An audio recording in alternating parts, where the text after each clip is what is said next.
This is Tales and Whispers, where every story is felt, not just heard. Let me ask you something.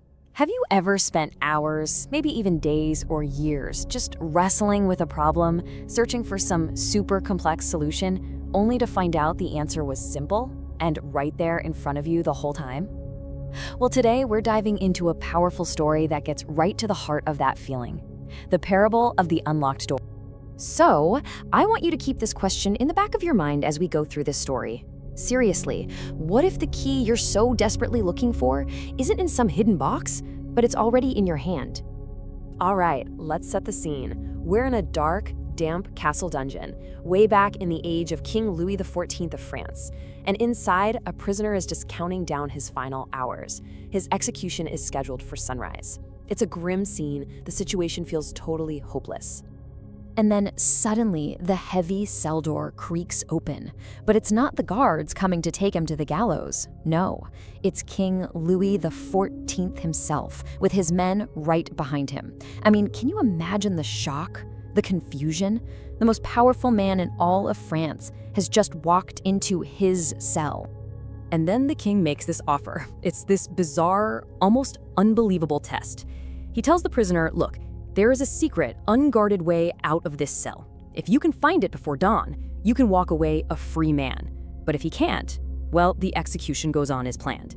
The stakes just could not be any higher. So the king and his guards leave, and for the first time in who knows how long, the prisoner's chains are taken off. You can just feel that surge of adrenaline, right? That rush of hope just takes over, and immediately his desperate, frantic search for that hidden exit begins. And you won't believe it, he finds something almost right away. Under this old, worn-out rug, there's a hatch. Hope just surges through him.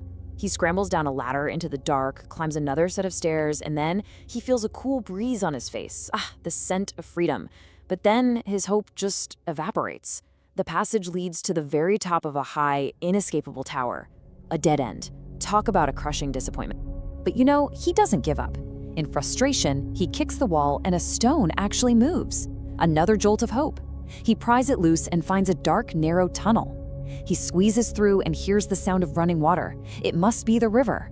Freedom is so close. His heart is pounding as he crawls faster, only to find himself staring at the cold, hard finality of an iron-barred window. So close, but still trapped. Another dead end. And the whole night goes on just like this brutal cycle of hope, then despair, over and over again. As the very first rays of dawn start to peek through that barred window, the prisoner just collapses, completely exhausted and totally defeated. That's it. He's failed. He searched everywhere, he tried everything he could possibly think of, and he found nothing. The king's promise now just feels like a sick, cruel joke. The sun is up, his time is over. Then, that cell door opens one more time. And who's standing there? The king. And his words are so simple, so calm. I see you are still here. It's almost chilling when you contrast that with the frantic, exhausting night the prisoner just had. Well, the prisoner just loses it. He's filled with rage and despair, and he confronts the king head on. I thought you were a man of your word. I searched every single inch of this cell. There was no exit. You lied to me. But the king, he just looks at him. And he says, very calmly, I was telling the truth. And that statement just hangs there in the air, this quiet truth against all the prisoner's frantic accusations. And then comes the reveal. The cell door, the king says, was never locked. The prisoner had been so focused, so obsessed with finding a hidden, secret, complicated escape that he never once thought to simply try the main door. You see, the prisoner's cell was made of stone and iron, sure, but his real prison, that was all in his head. And this story is such a powerful metaphor for the invisible prisons that we build for ourselves every single day. I mean, think about it. The prisoner's mind was a whirlwind of these complex gears and secret maps. He was absolutely convinced the answer had to be difficult. But the reality? It was just a simple, empty room with an unlocked door. His assumption of complexity was the only thing truly keeping him trapped. And this brings us to this really fascinating idea. It's called self-imposed complexity. And it's basically this pattern of behavior we all have. We have this tendency to create all these unnecessary difficulties for ourselves because we're overlooking the simple, direct solution in favor of a much more complicated one. Okay, so this is all a great story. But what does it mean for us? How do we spot these unlocked doors in our own lives? Well, just think about it for a second.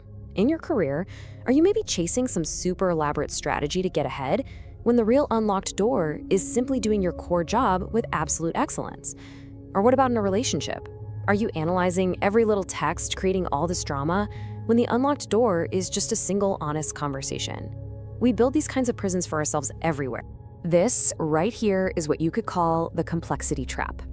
Our brains kind of have this built-in bias, you know? When a problem feels heavy and tangled and complicated, we instinctively believe the solution must be equally so. We start searching for secret hatches and loose stones because we just can't believe the main door was never locked to begin with. And so, that really just leaves us with one final, and I think really powerful question to ask yourself. In what area of your life, your work, your health, your relationships, are you so busy searching for a complicated, hidden escape route when the simple, most direct path might just be unlocked, waiting for you to try it?